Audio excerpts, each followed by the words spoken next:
출애굽기 28장에는 영원한 큰 대제사장이 되시는 예수 그리스도의 모형이라고 할 수 있는 출애굽한 이스라엘 백성들을 속죄 제사를 집행하는 대제사장 아론의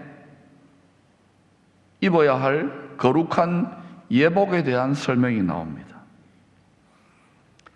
대제사장이 입는 거룩한 예복에는 가슴에 붙이는 판결 흉패라는 게 있습니다. 따라합시다. 판결 흉패.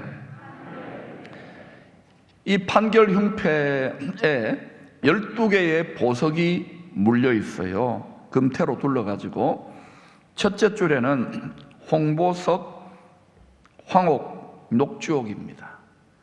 둘째 줄에는 석류석, 남보석, 홍만호. 셋째 줄에는 호박, 백만호, 자수정. 넷째 줄에는 녹보석, 호만호, 벽옥입니다. 이거 우리가 다 몰라도 돼요. 그런 하여튼 보석입니다. 출애굽기 28장 21절을 보면 이 12개의 보석들마다 이스라엘 12지파 각각의 이름이 하나의 보석에 하나씩 새겨져 있습니다. 도장에 이름을 새기듯이 새겨져 있어요. 이렇게 말씀하지요. 같이 읽어보십시다. 시작. 이 보석들은 이스라엘 아들들의 이름대로 12이라 보석마다 12지파의 한 이름씩 도장을 새기는 법으로 새기고, 도장 새기는 법으로 이름을 새겨 놓는 거예요. 지워지지 않습니다. 보석 하나하나. 이 보석이 무슨 의미인가? 대제사장의 가슴에 품은 이 보석들은 다름 아닌 우리의 영원한 대제사장이신 주님께서 생명의 피로 갑지부를 하시고 사신 바 된 저와 여러분, 그를 믿는 성도들의 소중한 영혼들입니다. 여러분, 이 모든 천하 만물 중에서 가장 귀한 보석이 뭐냐면요, 인간의 영혼입니다.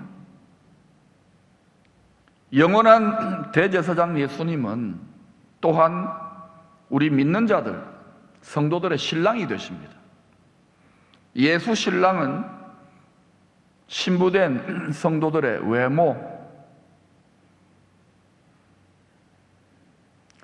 겉모습으로가 아니라 그 예수님을 사랑하는 그 마음을 보석같이 귀하게 여기십니다. 마찬가지로 신랑을 사랑하는 성도들에게는 신랑 예수님이 이 세상의 그 어떤 것보다도 가장 귀한 보석입니다. 하나님은 가장 귀한 보석을 원수 마귀에게 빼앗기지 말라고 이 어두운 세상, 점점 캄캄해져가는 세상 속에서도 하나님의 영광의 빛을 발하는 보석 같은 영혼으로 살라고 아가서 8장 6절을 통하여 이렇게 명령하셨습니다. 너는 나를 도장같이 마음에 품고 예수님을 새겨 넣으라는 거예요. 도장같이 팔에 두라. 문신을 새겨 넣듯이 팔에 두라. 사랑은 죽음같이 강하고 질투는 서울같이 잔인하며 불길같이 일어나나니 그 기세가 여호와의 불과 같으니라. 이 불이 사랑의 불, 생명의 불, 축복의 불, 지혜의 불로 작용할 수도 있고요, 우리가 신랑 예수님하고 결혼하기로 약속했는데 영혼을 딴 데 팔거나 마음을 딴 데 주잖아요. 그러면 여호와 하나님이 질투합니다. 사랑의 불, 생명의 불, 축복의 불이 사망의 불, 소멸하는 불, 심판의 불, 징계의 불로 바뀔 수 있는 거예요. 굉장히 무서운 겁니다. 우리가 예수를 믿고 하나님하고 언약을 맺는다는 것은 사실은 두려운 일입니다. 여러분, 하나님 마음에 누가 있을까요? 그를 뜨겁게 사랑하는 우리들의 마음이, 영혼이 하나님 마음에 있습니다. 우리도 마땅히 주님을 우리 마음에 가장 귀한 보석으로 간직하고 살아야 합니다. 여러분이 주님을 가장 귀한 보석으로 딱 붙들면은 사탄 마귀가 이걸 수단 방법을 가리지 않고 빼앗으려고 유혹과 미혹과 때로는 핍박과 고난을 가져옵니다. 빼앗으려고. 이 보석을 빼앗기지 마십시다. 오늘 말씀은 신랑을 질투하도록 사랑하는 신부 레아의 이야기입니다. 야곱은 아름다운 외모의 라헬. 글쎄 한번 상상해 보십시다. TV에 나오는 아이돌 여성들, 또 늘씬하고 이쁜 그러한 아가씨를 연상하면 될 것 같아요. 너무 이쁘고 매력적입니다. 그 라헬과 결혼하는 조건으로 자기 외삼촌을 위하여 7년을 수일같이 7년을 며칠 되지도 않는 것처럼 힘든 줄도 모르고 일했어요. 야곱이 이 신랑이 라헬 이 신부를 얼마나 뜨겁게 사랑했던지 7년을 수일같이 여기고 힘든 줄을 몰랐어요. 이 7년 동안 온통 신랑 속에는 신부 생각밖에 없는 거예요. 고린도전서 13장 7절에 이렇게 말합니다. 모든 것을 참으며 모든 것을 믿으며 모든 것을 바라며 모든 것을 견디느니라. 우리는 지금 이 때를 마지막 때라는 겁니다. 사랑이 식어지면, 우리의 사랑이 세상으로 빼앗겨버리면 심각한 위기가 옵니다. 하나님의 구원에서 떨어질 수도 있습니다. 깨어있다는 본질은 뭐냐? 마음을, 사랑을 지키는 거예요. 오늘 이 말씀 속에서, 오늘 이 예배 속에서 사랑을 회복할 수 있기를 축원합니다. 첫사랑을 회복할 수 있기를 축원합니다. 그런데 7년 만에 그토록 기다리던 결혼식을 치렀습니다. 첫날밤을 가졌습니다. 여러분, 고대에는 이렇게 등불이 밝아진 곳이 아니잖아요. 어두컴컴합니다. 그 텐트 같은 곳에 들어가서 신랑 신부가 첫날을 치렀어요. 그 다음 아침에 날이 밝아가지고 옆에 누워있는 신부를 보니까 이 야곱이 어때요? 자기가 약속받았던 라헬이 아니라 누굽니까? 그 언니 레아예요. 레아는 성경의 표현이 뭐 시력이 안 좋았다 그럽니다. 이 말이 아주 고상하게 표현한 것이지만 못생겼다. 매력이 좀 떨어지는 거, 상대적으로. 야곱은 포기하지 않잖아요. 움켜쥐는 집념의 사나이입니다. 야곱은 사랑하는 여인 라헬, 자기 마음의 보석 같은 이 여인을 얻고자 7년을 더 일해주기로 외삼촌하고 약속하고 마침내 라헬하고 결혼하게 됩니다. 야곱이 누구를 더 사랑하는지 분명하지요. 30절에 이렇게 말합니다. 그가 레아보다 라헬을 더 사랑했고, 레아를 사랑 전혀 안 하고 미워한 건 아니에요. 부인이니까. 그런데 더 사랑하는 게 누구라고요? 라헬. 우리가 예수님을 사랑하는데 더 사랑하는 게 세상이 되거나, 더 사랑하는 게 자식이 되거나, 더 사랑하는 게 내 자신이 되거나, 더 사랑하는 게 다른 무엇이 되면은 야곱 꼴납니다. 하나님은 질투하셔요.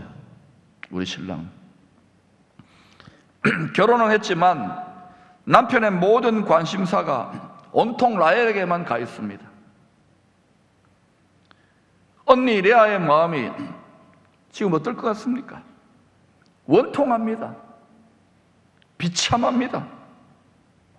열등감에 시달립니다. 거기다 같은 집에 사니까 남편하고 라헬하고 뭐 그윽한 눈길을 주고받으면서 다정한 말이라도 하면 어때요? 속에서 질투심이 막 불같이 올라왔을 거예요. 이런 레아를 하나님께서 보시면서 불쌍히 여기셨어요. 하나님은요, 긍휼이 풍성하신 하나님, 불쌍히 여김이 풍성하신 하나님이십니다. 그래서 남편의 사랑을 독차지하면서 기고만장하고 나는 부러울 것이 없다고 뽐내었던 라헬의 태는 닫아두시고 레아의 태를 먼저 열어주십니다. 여러분, 여인의 아내의 태를 열고 닫고 누가 주관하십니까? 하나님이 주관하셔요. 하늘을 나는 새 한 마리도 하나님의 허락이 있어야 떨어집니다. 모든 것을 하나님이 다 주관하고 있어요. 코로나까지도, 경제 상황까지도. 우리가 성경 말씀을 통하여 또한 성령의 감동을 통하여 모든 만물을 은밀한 중에 숨어서 주관하시는 하나님을 섭리와 손길을 점점 느끼게 될 때, 그때 그 사람은 신앙이 성장해가는 사람이에요. 창세기 29장 31절에 여호와께서 레아가 사랑받지 못함을 보시고 그의 태를 여셨으나 라헬은 자녀가 없었더라. 불쌍히 더 불쌍하니까 태를 열어주셨어요. 레아에. 누구든지 전능하신 하나님, 왕이신 하나님 앞에 불쌍히 여김을 받는 인생은 복된 인생이고 반드시 놀라운 은혜의 문이 열립니다. 하나님께서 긍휼의 사랑을 베푸신 때로부터 레아는 줄줄이 아들 넷을 연달아 낳습니다. 첫째가 르우벤입니다. 르우벤 이름의 뜻이 뭐냐? 여호와께서 나의 괴로움을 돌보셨으니 이제는 내 남편이 나를 사랑하리로다. 야, 얼마나 이 레아가 남편 사랑에 한이 맺혔더니 장남 이름을 지었는데 이렇게 지은 거예요. 내 남편이 나를 사랑하리로다야. 예? 남편 사랑이 꼭 들어가. 둘째 시므온입니다. 뜻이 뭐냐? 여호와께서 내가 사랑받지 못하셨음을 들으셨으므로 내게 이 아들을 주셨도다. 셋째는 레위입니다. 내 남편이 지금부터 나와 연합하리로다. 레위 이름이 불러볼까요? 내 남편이 지금부터 나와 연합하리로다. 지금 어때요? 줄줄이 아들 셋이 연거푸 낳았는데도 이 레아의 모든 집착과 관심사는 어디입니까? 야곱의 사랑, 남편의 사랑. 그 사랑 받아보면 내 팔자가 풀리고 내가 행복하고 내가 좋아질 거라고 생각한 거예요. 헛된 영광이죠. 헛된 집착이죠. 이 세상에 그 어떤 것도 만족할 수 없습니다. 그런데 넷째를 낳았는데 넷째 이름이 유다입니다. 유다를 통하여 예수 그리스도가 나오죠. 장자권이 또 유다로부터 시작돼요. 넷째 유다를 낳았을 때 비로소 이름의 뜻이 바뀝니다. 이제는 여호와를 찬송하리로다. 쉽게 말하면 넷째 유다 이름 이런 거예요. 박찬송이. 이제 이름이 좀 이름 같잖아요. 무슨 뜻입니까? 레아는 상대가 되기 힘든 라헬하고 사랑 경쟁, 남편 사랑 얻기 위한 헛된 영광의 경쟁을 계속하다 계속 밀리는 가운데 하나님의 긍휼을 입고 아들 셋을 줄줄이 낳았는데도 여전히 그의 영혼은 큰 변화가 없어요. 그의 신앙생활은 큰 변화가 없어요. 남편도 있고 자식 셋이 있는데도 불구하고 행복하지 않아요. 답답해요. 남편 있지만 과부 같아요. 아들 셋이나 얻었는데도. 혹시 우리들의 마음이 그렇지 않습니까? 그런데 넷째가 주어질 때, 이 넷째 때도 깨닫지 못했으면 5, 6대가 갔겠죠. 넷째 유다 때에 아마 기쁨의 교회 설교를 들으러 온 것 같아요. 또는 기도원에 갔든지 아니면 성찰의 시간을 가지면서 내가 그토록 집착했던 남편 사랑, 세상의 땅 영광이 부질없구나. 그리고 라헬의 경쟁자 라헬의 태는 닫아놓고 나를 왜 이렇게 하나님이 선대하시나? 하나님 은혜를 점점 깨닫는 거예요. 하나님 나를 불쌍히 여시구나. 나의 원통함을 돌아보시는구나. 이 깨달음이 밀려오자, 영혼의 각성이 밀려오자 레아는 벅차오르는 감동으로 눈에 보이지 않는 하늘 남편을 향하여 이제야 내가 여호와를 찬송하리로다. 영혼의 혁명, 놀라운 변화가 일어나는 거예요. 외모지상주의, 황금 만능주의의 세상 기준으로는 레아는 첫 출발부터 아이돌 가수 같은 동생 라헬에게 상대가 되지 않습니다. 세 발의 피입니다. 뭘 해도 남편 사랑, 세상의 관심과 세상의 집중을 받기 힘듭니다. 그러니 원통함이 많았던 레아가 할 수 있었던 일은 어디 가가지고 술 마시고 좌절하고 낙심하고 다른 데 마음 뺏긴 게 아니라 레아가 잘했던 건 뭐냐? 자기의 원통하고 상한 마음, 화나고 열등감 생기고 답답한 마음을 가지고 긍휼에 풍성하신 하나님 앞에 나아가 자신의 상한 마음을 눈물로 토로했던 거예요. 시편 51편 17절에 이런 말씀이 있습니다. 하나님께서 구하시는 제사는 제물이란 뜻입니다. sacrifice는 상한 심령이라. 하나님이여 상하고 통회하는 마음을 주께서 멸시하지 아니하시리이다. 레아가 하나님 앞에 원통하고 상한 마음으로 자기 사정을 아뢰며 씨름했을 때에 하나님은 그 영혼을 받으셔서 은혜를 계속 베푸심으로 말미암아 이제야 여호와를 찬송하리로다. 하나님의 은혜와 긍휼과 사랑을 깨닫는 보석으로 바꾸시는 거예요. 찬양을 하는 인생이 되니까 하나님께서 시험을 이기고 찬양하는 삶으로 바뀌어진 레아를 또 축복하셔서 다시 태를 열어주십니다. 이사갈, 스불론, 그리고 딸 하나 더 디나까지 7자녀의 엄마가 됩니다. 시작은 미약했습니다. 시작은 원통했습니다. 시작은 열등감과 상처투성이었습니다. 그러나 레아는 긍휼히 여기시는, 불쌍히 여기시는 하나님과 끝까지, 이게 중요해요. 끝까지 포기하지 않았어요. 끝까지 씨름했던 레아는 마침내 찬송하는 믿음의 승리자, 믿음의 행복자가 되었습니다. 반면에 시작은 창대했고, 시작은 화려했고, 시작은 많은 사람들의 부러움을 살 만한 라헬은 가나안 땅으로 돌아가던 길에 요셉에 이어서 둘째 아들, 자기의 둘째 아들 베노니라고 하는 아들을 낳습니다. 이 아들의 이름이 뭐냐? 베노니의 이름이 이런 뜻입니다. 슬픔의 아들, 이 뜻입니다. 슬픔의 아들을 놓고 베들레헴으로 가는 길가에서 서글픈 죽음을 맞이하는 거예요.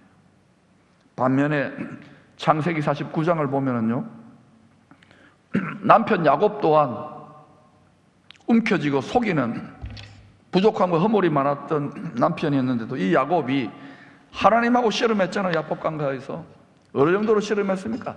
전심으로 포기하지 않고 씨름했던 야곱이 보석 같은 심령으로 변화되어 가지고 이스라엘이 됩니다. 이스라엘로 영혼의 성숙을 맛본 이스라엘은 이제 나이 많이 들어서 임종이 다가옵니다. 12아들을 불러놓고 하나님의 영으로 충만하여져서 하나님의 말을 그 입술로 대언합니다. 예언적인 축복을 하는 거예요. 12아들들에게 그대로 되어집니다. 그러니까 야곱이 죽을 때 야곱의 영혼의 수준, 그 믿음의 수준이 어떠한지 알겠죠? 하나님과 야곱하고 딱 일치가 된 거예요. 안전하서는 하나님 생각했다는 거예요. 야곱의 노년은 시작은 안 좋았는데 야곱도.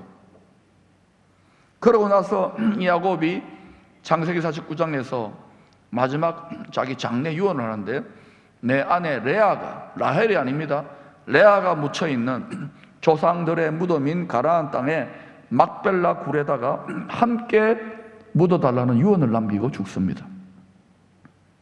결국 어때요? 야곱도 레아도 하나님과 끝까지 씨름했던 두 사람이 자기 조상 아브라함과 사라, 이삭과 리브가, 이스라엘과 레아가 6개의 보석으로 막벨라 굴에 묻혀 있는 거예요. 누가 승리했습니까? 끝까지 하나님을 붙들고 믿음으로 씨름했던 자들입니다. 레아는 처음에는 야곱 남편 사랑, 세상의 헛된 영광에 집착하며 그 사랑을 받아보려고 안간힘을 썼습니다만, 넷째 유다를 낳고 나서부터 하나님의 사랑과 섭리를 깨달아요.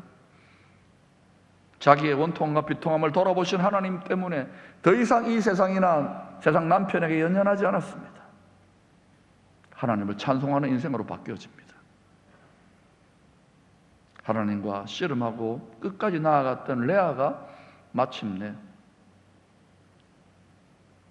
남편 야곱에서 이스라엘로 변한 이스라엘과 함께 조상들의 무덤에 묻힙니다. 이 세상이 아닌 하나님을 뜨겁게 사랑하는 저와 여러분들의 마음이 대제사장 되시는 하나님이 가슴에 품고 있는 가장 귀한 보석이라는 것을 기억하십시오. 저와 여러분이 세상의 마음을 뺏기고 세상의 영혼을 팔아버리면 어떻게 되느냐? 이 보석이 빠져나갑니다. 요한계시록 21장은 하늘로부터, 하나님께로부터 내려오는 거룩한 성 새 예루살렘을 이렇게 표현합니다. 신부가 남편을 위하여 단장한 것 같이 눈부시고 아름답고 화려하다는 거예요. 여러분, 그런데 요한계시록 여러분 21장을 읽어보시면 이 거룩한 성 새 예루살렘 성의 모든 건축 자재들은 전부 다 뭐냐? 보석입니다. 보석. 여기에서 우리가 생각해 볼 게 있어요. 이 보석이 다 어디서 나왔는가? 우리가 이 죄 많은 세상을 살아가면서 여러 가지 핍박과 유혹과 미혹과 때로는 고난이 있음에도 불구하고 끝까지 우리의 신랑을 사랑하는 이 보석 같은 마음, 이 신부된 성도들의 보석 같은 마음을 통하여 우리가 살 집, 새 예루살렘 성, 그것이 준비되고 있다는 거예요. 이 말은 거룩한 성, 새 예루살렘 성, 주님과 결혼한 신부들, 왕같은 다스리는 제사장들이 들어가는 그 새 예루살렘 성은 이 세상의 시험과 유혹을 이기고 신랑을 온전히 사랑하는 이 보석 같은 마음을 끝까지 지킨 신부들만이 들어갈 수 있는 곳이라는 거예요. 그래서 마음을 지키고 빼앗기지 말라는 거예요. 영혼을 엉뚱한 데 팔지 말라는 거예요. 레아와 야곱처럼 우리도 이 세상 살아갈 때 힘들고 원통한 일 많이 겪었고 또 앞으로 있을 겁니다. 기쁘고 행복한 일도 있지만 믿음을 지킨다는 거 쉽지 않습니다. 그러나 믿음으로 하나님과 끝까지 씨름한 성도들, 그 신부들이야말로 모든 것이 합력하여, 때로는 힘들고 어려운 일들까지 합력하여 마침내 하나님을 찬송하는 보석 같은 심령으로 아름답게 변화된다는 것입니다. 고린도후서 4장 7절에 이런 말씀이 있습니다. 우리가 이 보배를 질그릇에 가졌으니 이는 심히 큰 능력은 하나님께 있고 우리에게 있지 아니함을 알게 하려 합니다. 우리 육신의 흙에 보석이 숨어 있어요.